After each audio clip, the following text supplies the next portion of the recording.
Operational amplifier will have different applications. So op-amp can be used as inverting amplifier, non-inverting amplifier, and op-amp can be used as summer, or can also be called as adder. It can also be used as subtractor, voltage follower, comparator, differentiator, and integrator. We'll see the operations of these applications one by one. First we will see op-amp as inverting amplifier, where the circuit diagram consists on operational amplifier, where it has two terminals, non-inverting and inverting terminal, and it has input resistance R, I'll call it as R1, and the feedback resistance RF, that is connected between output terminal V output and the inverting terminal here. So in this case, in non-inverting terminal voltage I consider it as V1, the inverting terminal voltage as V2 here, and two power supplies will be there, plus VCC and minus VCC. So remember that always this feedback resistor is connected between output terminal and inverting terminal only. So why it is not connected to non-inverting terminal? Because if you are connecting the feedback resistor to non-inverting terminal, the noise which is produced at the output will also get amplified here, that will also be added here. So in order to nullify that, the feedback resistance is connected between output terminal and inverting terminal, where the noise will be reduced here. So this application says that op-amp as inverting amplifier. That means the voltage, input voltage, should be given to the inverting terminal. I call this as V in here, and the non-inverting terminal is connected to ground here. So in this case, if I am considering the current flowing through this R1 is I1, and the current flowing through the feedback resistor is IF. So what is the function of this inverting amplifier? If I am giving a sinusoidal signal here as an input voltage here, this sinusoidal signal should get amplified here. That means the amplitude from this positive peak to negative peak should be increased at the output side, along with the operation is inverting here. This positive cycle should become negative cycle, the negative cycle should become positive cycle. So the output waveform of this one will be somewhat like this. The amplitude is increased here, and the positive cycle has become negative cycle, and the negative cycle has become positive cycle. This is the function of inverting amplifier. So we'll see how this output waveform is obtained by deriving the expression for output voltage. In order to find the output voltage of any application of operational amplifier, we should follow 4 steps here. First step is in step 1.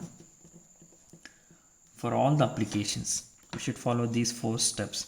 In step 1, we should find the voltage at non-inverting terminal. Voltage at non-inverting terminal. So what is the voltage at non-inverting terminal? V1. So that is connected to ground. So this will be equal to 0. In the second step, step 2, we should find the voltage at inverting terminal. So voltage at, second step is voltage at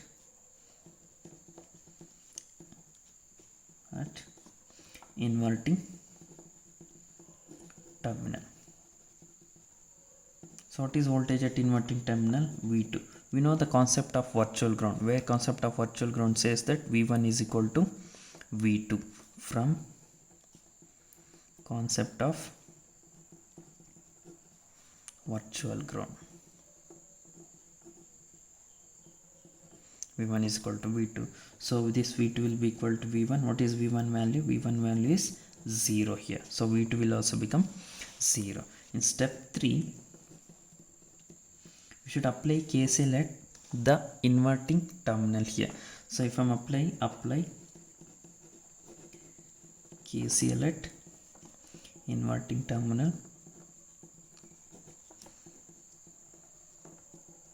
if I am applying KCL at the inverting terminal, since the input impedance is infinite, it is acting like open circuit, so there won't be any flow of current from this junction to the input terminal here. So current flowing through this junction will be 0 because it is acting like open circuit.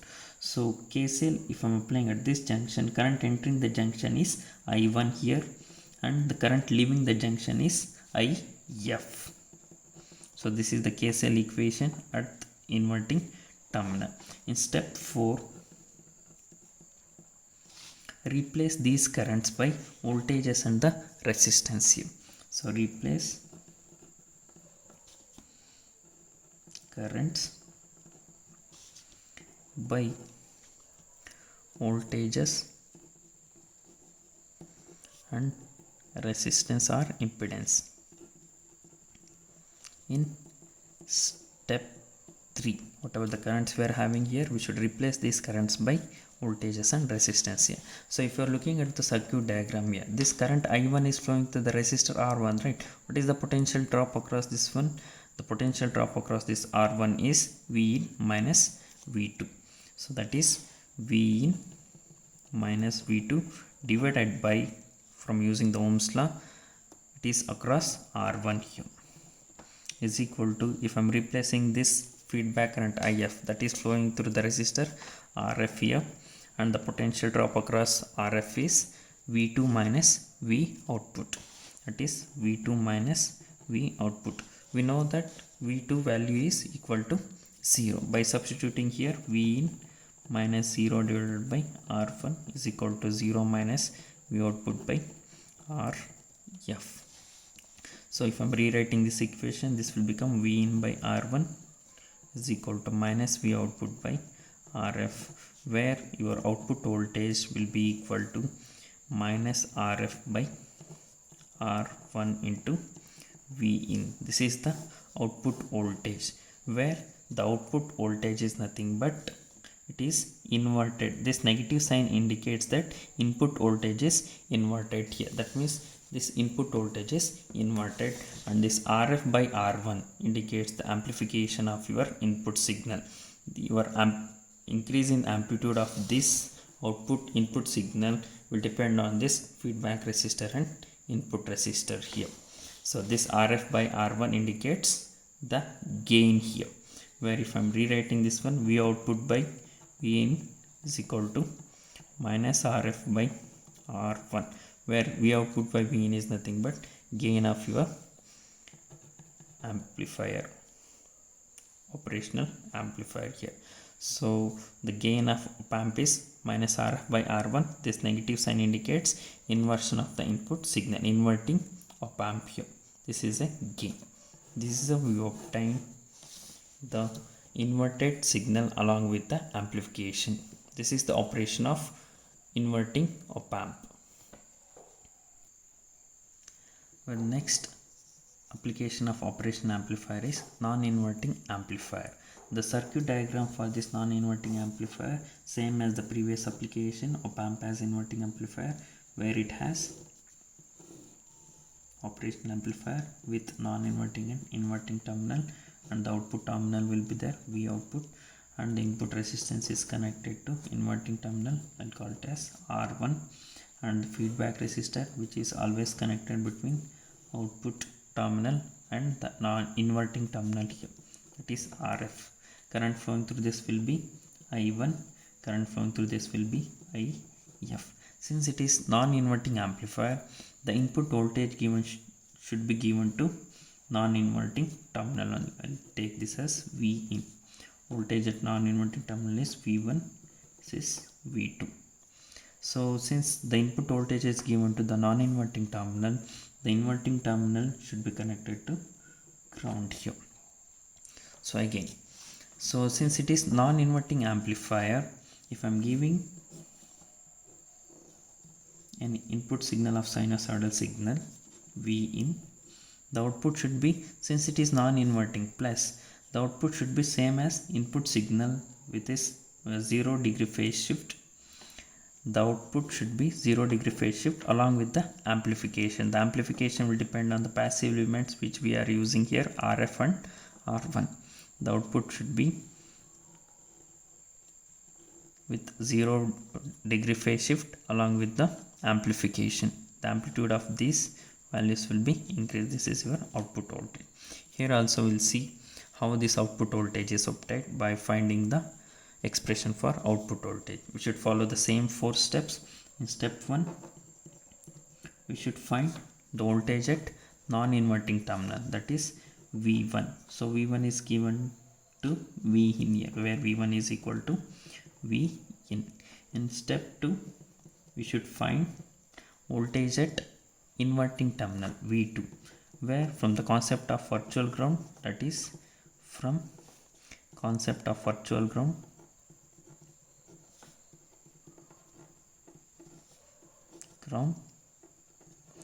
V1, where V1 is equal to V2, that is here V2 is equal to V1, nothing but V in, where the voltage at inverting terminal also considered as V in. In step 3, we should apply KCL at the inverting terminal junction here. Again, the input current flowing into the op-amp is equal to 0 because the input impedance is infinite here. So if I am applying KCL at this junction, current entering the junction is I1 is equal to current leaving the junction is IF. In step 4, if I should replace these currents by voltages and the impedances here. So if I am replacing this current I1 is flowing through the resistor R1 here. So potential drop across this R1 is, since one end of the resistor is connected to ground, this will be 0 minus V2 divided by the resistance is R1, and the IF is flowing through the feedback resistance here. Potential drop across this one will be V2 minus V output divided by RF. If I am simplifying this expression, that is minus V2 by R1 is equal to V2 by RF minus V output by RF. I'll take this minus V output by RF to the left hand side and minus V2 by R1 to the right hand side here. So this will become V output by RF is equal to V2 by RF plus V2 by R1. So if I'm taking LCM of this RF and R1 by taking V2 common, this will be 1 by RF plus 1 by R1. If I'm taking the LCM of these two, this equation will become V output by RF is equal to V2. This will be equal to RF plus R1 divided by RF into R1. So from the left hand side and the right hand side, RF will get cancelled here. This equation is V output is equal to V2 into, so RF by R1 plus R1 by R1 is nothing but 1. We know that V2 is equal to V in here. So V output is equal to 1 plus RF by R1 into V in. This is the output voltage of non-inverting amplifier, where this output voltage is equal to V in along with the gain, where the gain of this one is 1 plus RF by R1. So if I'm rewriting this, gain of this non-inverting amplifier is V output by V in is nothing but 1 plus RF by R1. So here, since it is having the positive here, the phase shift will be 0 degree, and we will be having an amplification here, where amplification will depends on 1 plus RF by R1.